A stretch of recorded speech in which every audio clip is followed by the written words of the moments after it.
public powers to respond to those communities. And that's the best guarantee of neutral credibility in a country like Afghanistan.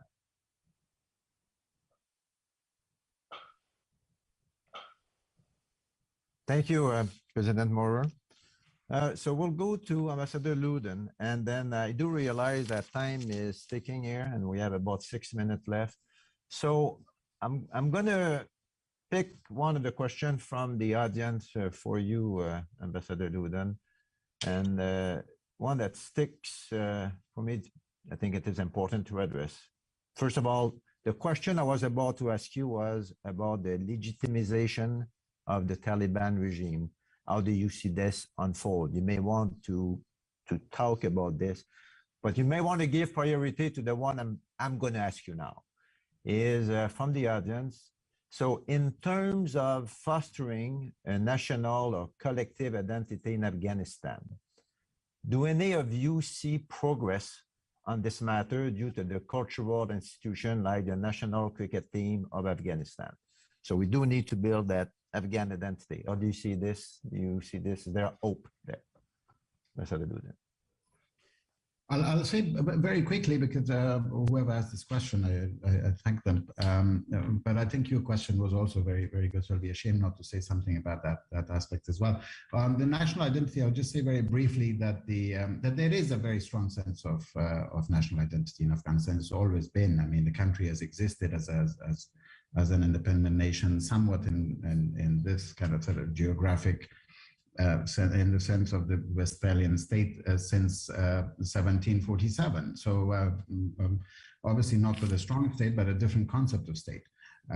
So that and having sport play a role in further entrenching that sense of national solidarity and national identity has in the past not been recognized or not been utilized, but in the last 20 years we were witnesses to a number of things, and the national cricket team is probably one of the best examples, but not the only one. I mean, we've got music, for example, pop music from the 60s continues to really gel in Afghan national identity and today as well.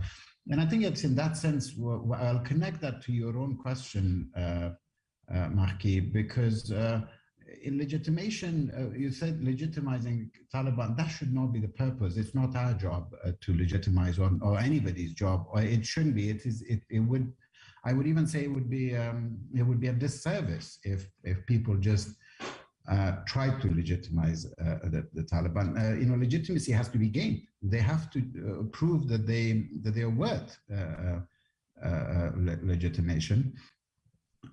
Well, as I said, the fact that the Taliban is a reality today on the ground is recognized, and I actually very much appreciate the sense of realism that Ambassador Lyons has really brought to the international engagement, being there not only because of the consent-free humanitarian involvement, but also politically the reason to engage with Afghanistan and continue that Afghanistan is an important priority for the world. It has to be based on some sense of realism. However, this regime has to change in order to be able to be recognized by its neighbors, recognized by the international community. And the way to change it is that it first has to be recognized as legitimate by the Afghan people.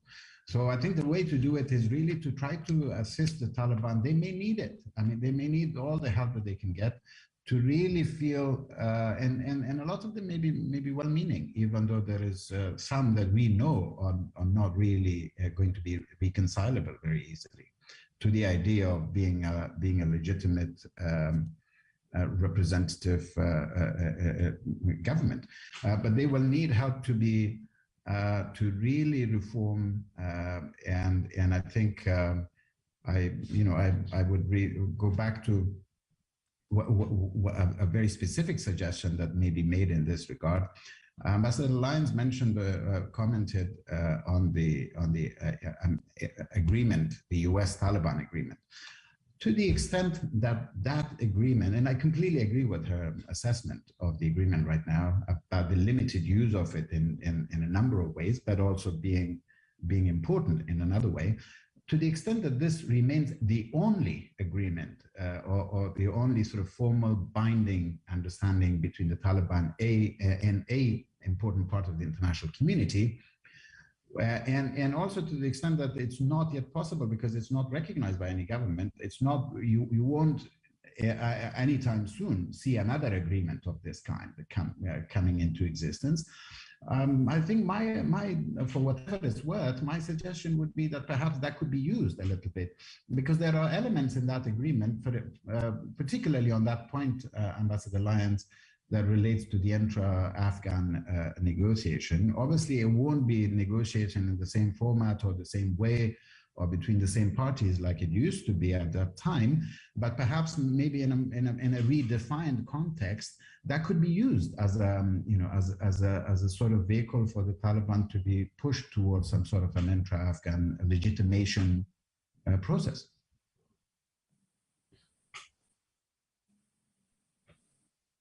Well, thank you very much for your answer.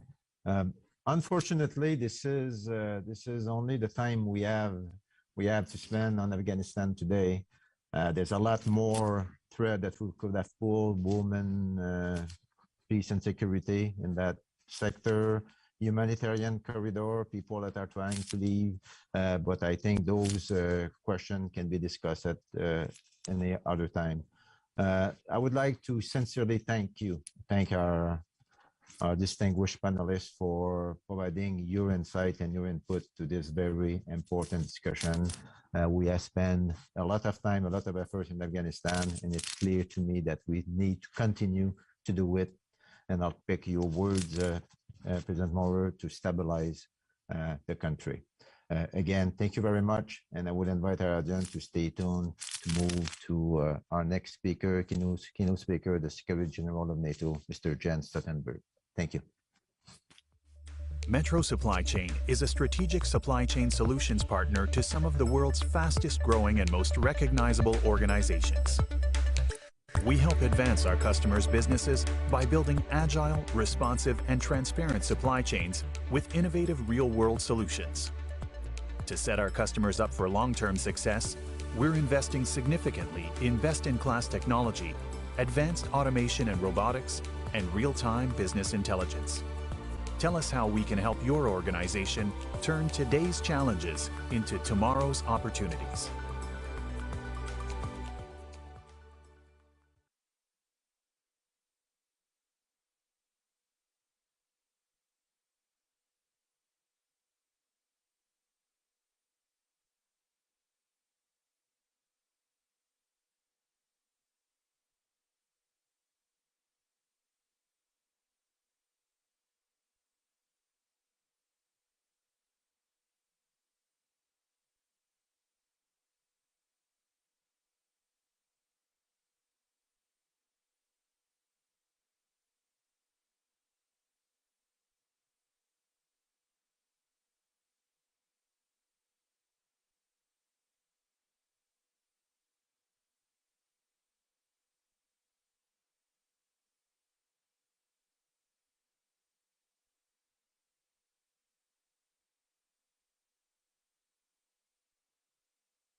as a member of the CDA Institute board.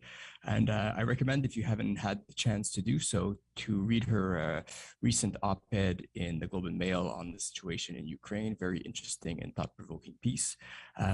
Carrie, over to you. Thank you very much, Yuri, Dr. Cormier. I have the immense pleasure of introducing you to Mr. Jens Stoltenberg. He became NATO Secretary General in 2014 after serving twice as Norway's Prime Minister and UN Special Envoy on Climate Change. He assumed leadership of the alliance a few months after Russia's illegal annexation of Crimea and worked to adapt NATO to that new reality, and also led the alliance through the transition and eventual withdrawal from Afghanistan. Alors, je sais par expérience personnelle, en fait, que en regardant Monsieur I know personally that in watching Jens Stoltenberg leading during very difficult periods at Norway, NATO is very pleased to have such a person as Secretary General of NATO.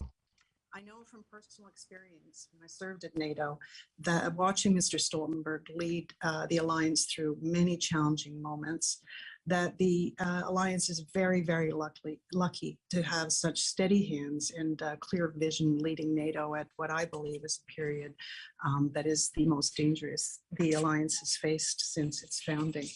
And with that, I will pass over to Secretary General. Welcome.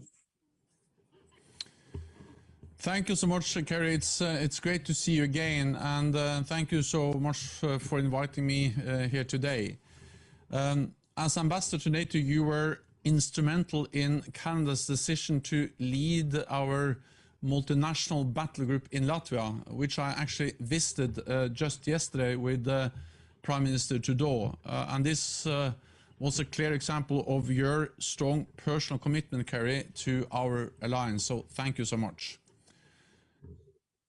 We meet at a dark time for our security. Russia has shattered peace in Europe. President Putin has instigated a brutal war against the peaceful, sovereign Ukraine, simply because it dares to choose its own path, the path of democracy and freedom. President Putin's war is not only against international law, it seeks to destroy the entire international rules-based order on which our peace and security depend. Our message to President Putin is clear. Stop this war, withdraw your forces, and engage in diplomacy. I would like to recognize the leadership of President Zelensky and the exceptional bravery of the Ukrainian people and armed forces as they defend their homeland. We see with horror the rising civilian casualties, the senseless destruction of cities and infrastructure, and the massive humanitarian crisis. This is heartbreaking for all of us, including for Canada, with its large Ukrainian community. In response, NATO allies have been stepping up support for Ukraine, imposing costs on Russia and bolstering our deterrence and defense. Allies are providing more military, humanitarian, and financial aid to Ukraine to help Ukraine uphold its fundamental right to self-defense as enshrined in the UN Charter. At the same time, we are imposing unprecedented costs on Russia, targeting Russian companies, banks, and energy suppliers, as well as oligarchs close to President Putin. And the private sector is contributing as well, from the energy sector to high-tech companies. NATO has a responsibility to ensure that this conflict does not escalate beyond Ukraine, because this would be even more dangerous, destructive, and deadly for Ukraine and for all of us. So allies are also significantly increasing our defensive presence in the east of our lines, with thousands more troops and hundreds more aircraft and ships, more than doubling our presence there in the recent weeks. This sends a clear message that we will protect and defend every inch of Allied territory. Canada is playing a leading role in our response. For many years, you have helped to strengthen the Ukrainian armed forces and institutions, including with training for tens of thousands of Ukrainian troops, many of whom are on the front lines today. You have also provided Ukraine with hundreds of millions of dollars of support and essential equipment. We are all inspired by the way in which the Ukrainian forces are bravely resisting the Russian invasion. And Canada's support has helped to make this possible.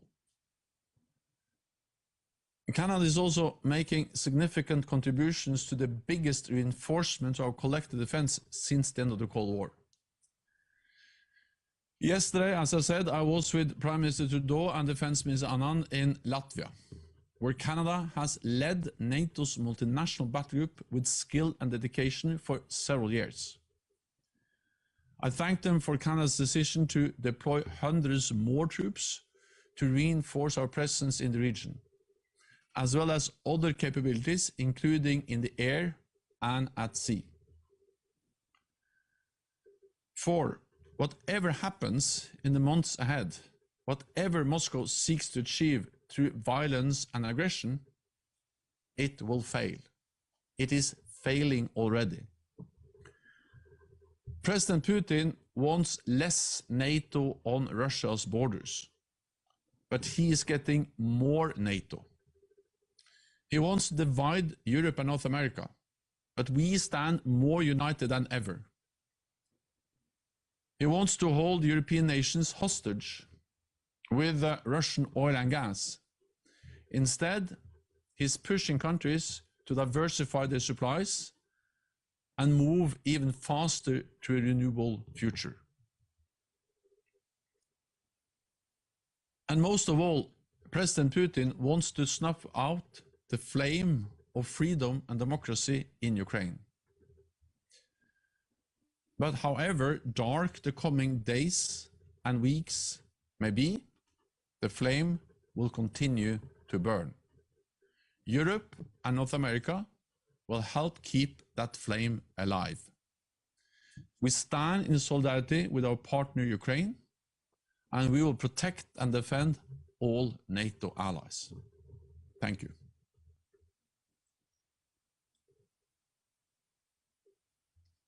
Thank you very much, Secretary General. I will launch the discussion, if I may, with a question to you, or two questions, to allow the audience time to formulate their own questions. We should have as much as half an hour, I hope, for the discussion. And with that, I'll begin. So as you said, Secretary General, you were in Latvia and met with Prime Minister Trudeau yesterday. We're seeing that on the screen. So can you tell us what you're hearing from leaders in the Baltics about the risks that they're facing? Is NATO ready to deter Russia in the east of the alliance, and how is that deterrence changing? Will NATO have to move to permanent defense in the east? Your thoughts on that would be very much appreciated. NATO's core task is to prevent an attack on any NATO ally, and we have been successful in doing that for more than 70 years. We actually started, as you also mentioned, a very big adaptation of NATO back in 2014 after the illegal annexation of Crimea and Russia's move into and support of the separatists in Donbass. So since then, NATO allies have invested more, increased defense spending, 270 billion in total. They have acquired new advanced capabilities, and we have increased our presence in the eastern part of the alliance. For the first time, we have combated battle groups in the east, and we have tripled the size of, for instance, the NATO response force. Then actually when we saw the intelligence, so we have done a lot already over all these years. Then when we saw the intelligence last fall, and we were also very transparent about the risk of Russia invading Ukraine, then we stepped up further. We increased the readiness of the NATO response force. We started to deploy more capabilities to the eastern part of the alliance, and over the last weeks, allies have really stepped up. Canada, Germany doubling the number of troops in Lithuania, the United States sending in more troops to the eastern part of the alliance. And I myself, I've been in Romania, I've been in Latvia, in Estonia, in Poland. I met Canadian troops, US troops, and many other troops from many other NATO allied countries. And they send a very clear message that we are there to protect and defend all of them. And this has been our, I would say, imminent response to the crisis we have seen unfold and the invasion of Crimea. But separate for that, or in addition to that imminent response, I think we need to actually now also have a serious assessment of longer-term adaptation of NATO. Our posture, our presence, and also how we can strengthen our ability to reinforce quickly. We will have a defense ministerial meeting in NATO next week, and I think we will have a very important discussion there. I don't expect conclusions, but I expect that that will be kind of the first meeting where we start deliberations within the alliance, and then as we move towards the summit in late June, we will then have final decisions. So we have already responded. We started in 2014. We stepped up during the autumn and especially after the invasion. But then there will also be some more longer-term changes, and that discussion has now started in NATO. Okay, thank you very much. I'm going to turn to some questions from the audience now and relay them to you. So the first question is from Ambassador Luden, and thank you, Ambassador Luden, and good to see you again. And he's asking if you think that one of the results of NATO's mission in Afghanistan was emboldening Russia to try to test NATO's resolve in Ukraine.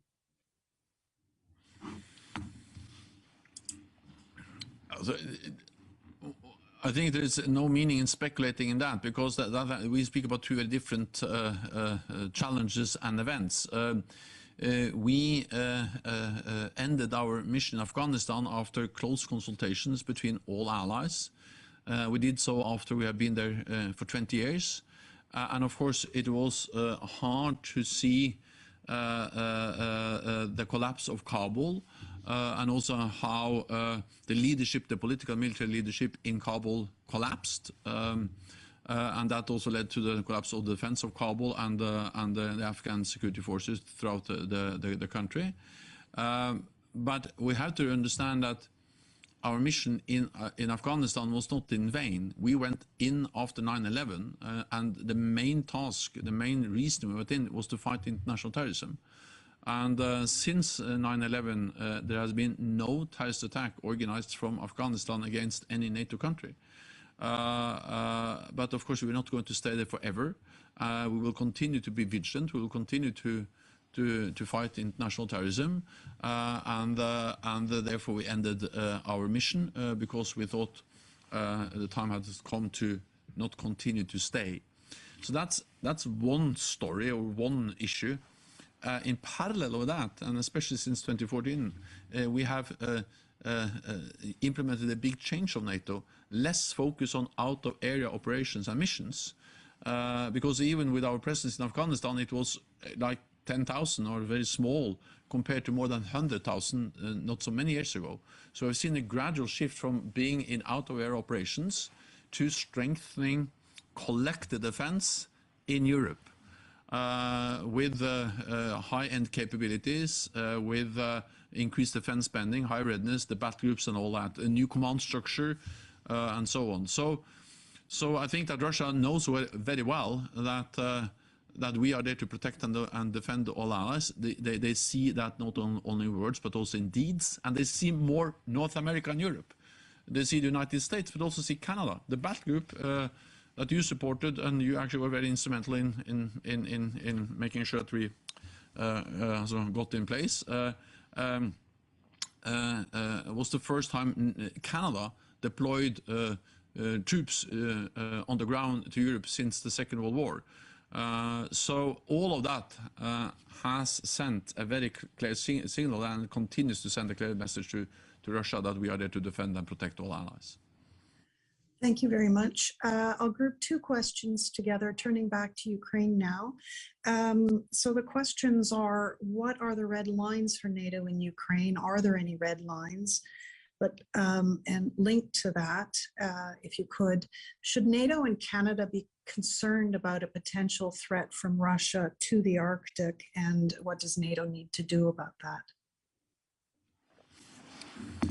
Ukraine is a highly valued partner. We support them, and we have supported them for many years, especially Canada, but also the United States and United Kingdom have provided significant training of tens of thousands of Ukrainian troops, provided essential equipment, anti-tank weapons, air defense systems, and NATO has also helped to modernize their defense and security institutions, cyber defense, and other allies have done this for many years, and allies are now stepping up. I saw President Trudeau announce actually new additional support to Ukraine today during his visit to Berlin. So we provide support, we are stepping up, and we have supported them for many years. So we help them in their very courageous fight against the invading Russian forces. But of course, that is not the same as being a NATO ally. We provide support to Ukraine. For NATO allies, we provide absolute security guarantees. An attack on one ally will trigger the full response from the whole alliance. And that's the difference between being a member and being a close partner. And to remove any room for miscalculation or misunderstanding about our resolved commitment to protect and defend all allies to Article 5 of our founding treaty, we have increased the presence and on land, at sea, and in the air. And that's the message we are sending again. Support for Ukraine, absolute security guarantees for all allies. Thank you. A question from the audience, and I'll frame it as the audience has framed it. In light of the war in Ukraine, what concerns do you have that some countries, including Canada, still aren't living up to their 2014 promise to spend 2% of its GDP on defense? Canada is contributing in many ways to our collective defense, to our shared security. Canada, a lead nation in the Baltic region with the battle group, increasing now the number of troops there, providing an extra frigate, maritime patrol aircraft, and stepping up further in many different ways. Canada also led our mission in Iraq, playing a key role in fighting terrorism. So Canada is contributing in many ways, and also and I welcome the announcements of further support and the Canadian contributions.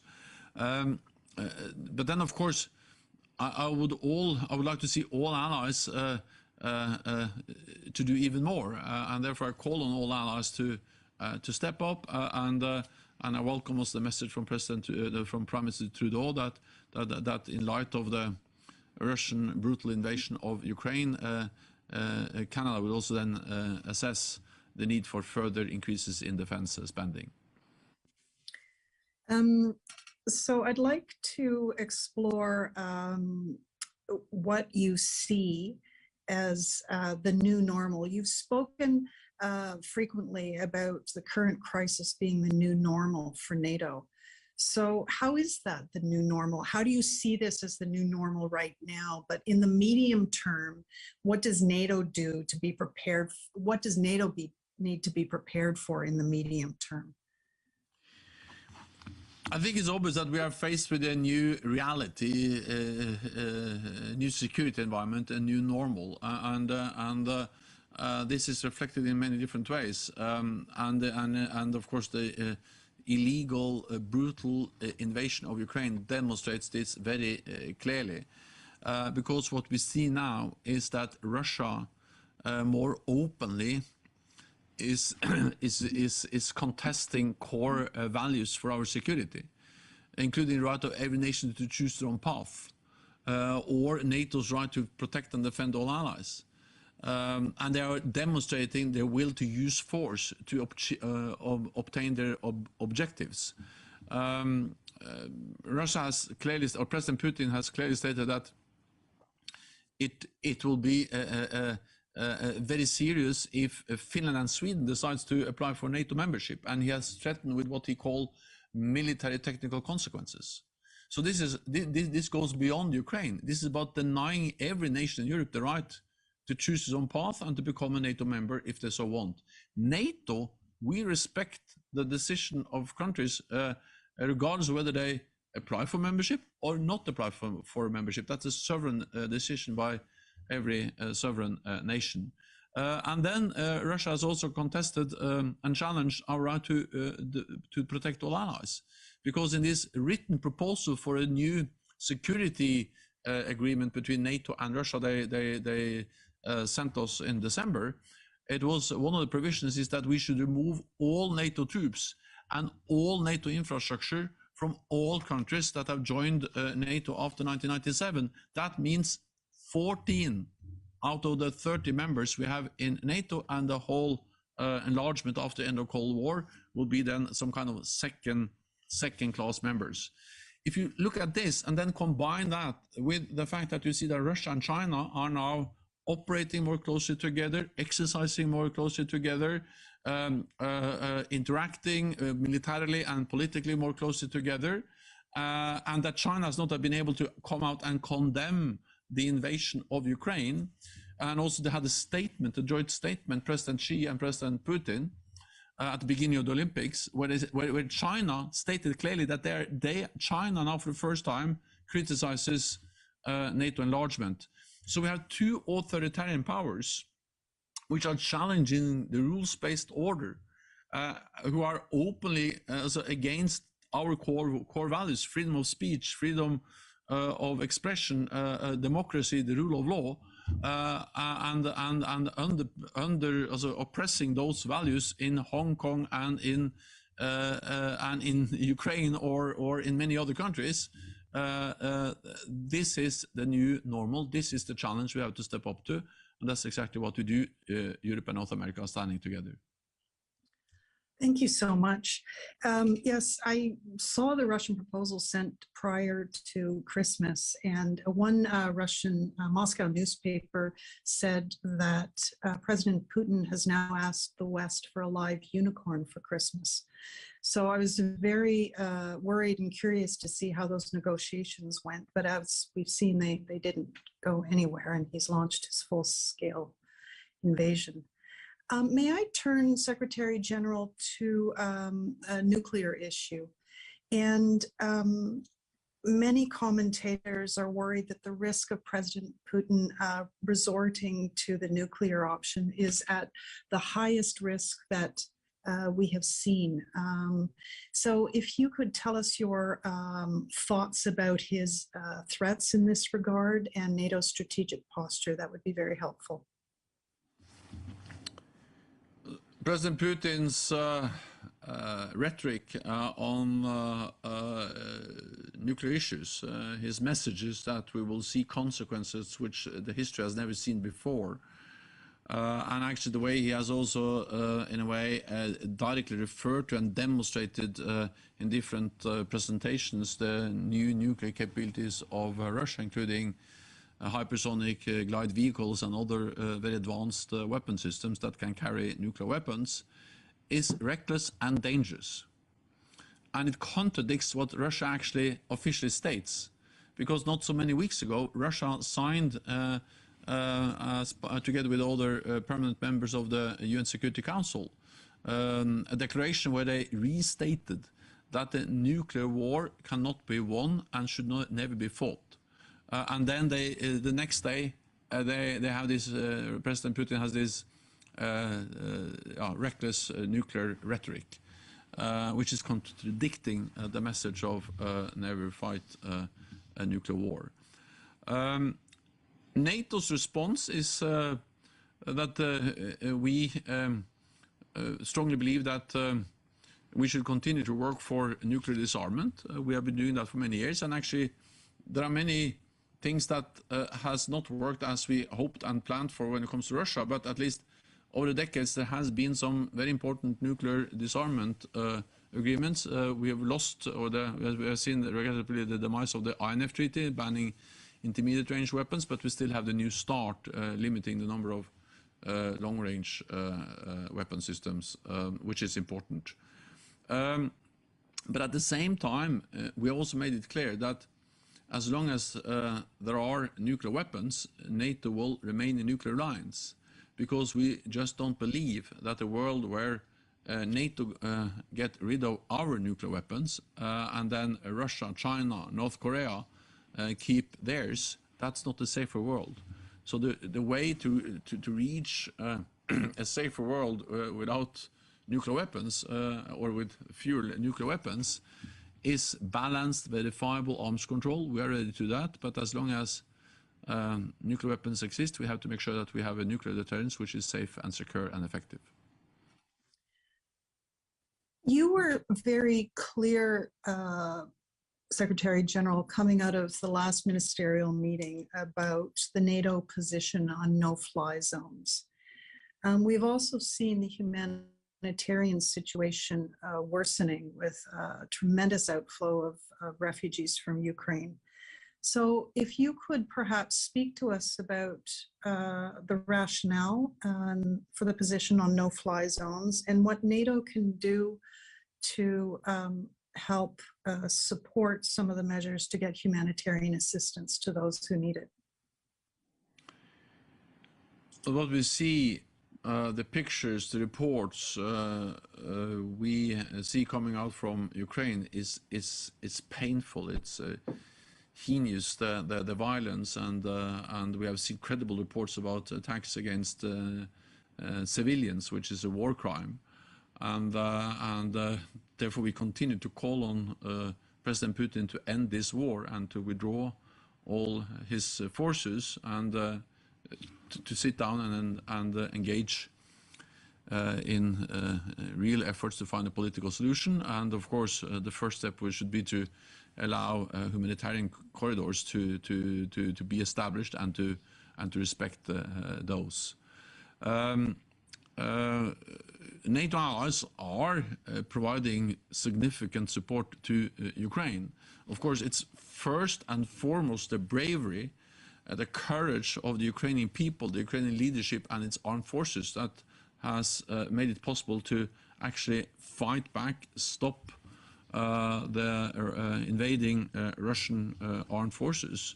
But our support is essential, and NATO allies has supported and has stepped up and continues to provide support in many different ways to Ukraine. Weapons, military support, but also humanitarian aid. On the no-fly zones, what is important is that I think everyone has to understand that it's not only about declaring a no-fly zone. It has to be imposed. And the only way to impose a no-fly zone in a hostile environment, as we see in Ukraine now, is to massively attack Russian air defense systems. We cannot operate a no-fly zone with all the Russian air defense systems intact. So a no-fly zone will require massive attacks on Russian air defense systems. And it will require that we are ready to engage directly in confrontation with Russian planes.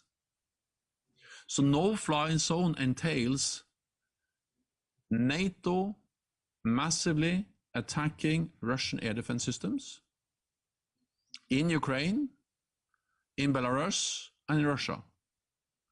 it entails direct confrontation between NATO air capabilities and Russian air capabilities. This will significantly escalate the war, the fighting in Ukraine, but also, of course, risk a full-fledged war in Europe involving NATO allies, NATO against Russia. And that will lead to so much more human suffering, civilian casualties, destruction, and it will be extremely dangerous. So it is a painful decision made by NATO allies, but we need to make sure that this conflict ends. We have to avoid that it expands, escalates. And that's exactly what we're doing, providing support, but also acting in ways which doesn't trigger the escalation of the conflict we now see in Ukraine. Thank you. You're being very generous with your time, Secretary General, and I thank you. I may end up, unless I get another burning question in the chat from the audience, I may end up with a question to you about cyber. So we've seen over the past few years very sophisticated both cyber attacks and disinformation campaigns from Russia aimed at NATO allies, all NATO allies. So I'm curious about what you're seeing at NATO in terms of Russian cyber and disinformation activity against allies, and what conversations you've had about the cyber threshold for Article 5. Well, cyber will be and is a part of any military confrontation. There will be a cyber dimension. And of course, we are faced with this more blurred line between peace and war, hybrid tools, hybrid conflicts. And of course, allies have reported about many different types of cyber attacks against political institutions, private companies. We have seen attempts to meddle in political domestic democratic processes in different countries, and attributed this to Russia in many of the cases.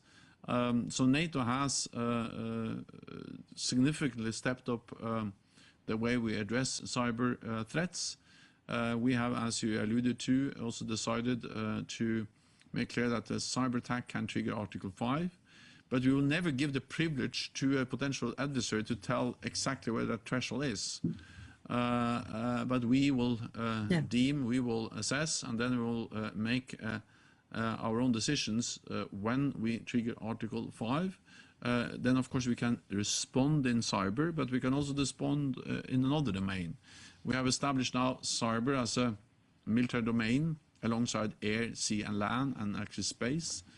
And for instance, for Ukraine, we have over the years, but also recently, helped them to improve their cyber defenses to protect their own networks. We recently signed an agreement with Ukraine on how to facilitate support also before the invasion, but allies and NATO are helping with cyber defenses.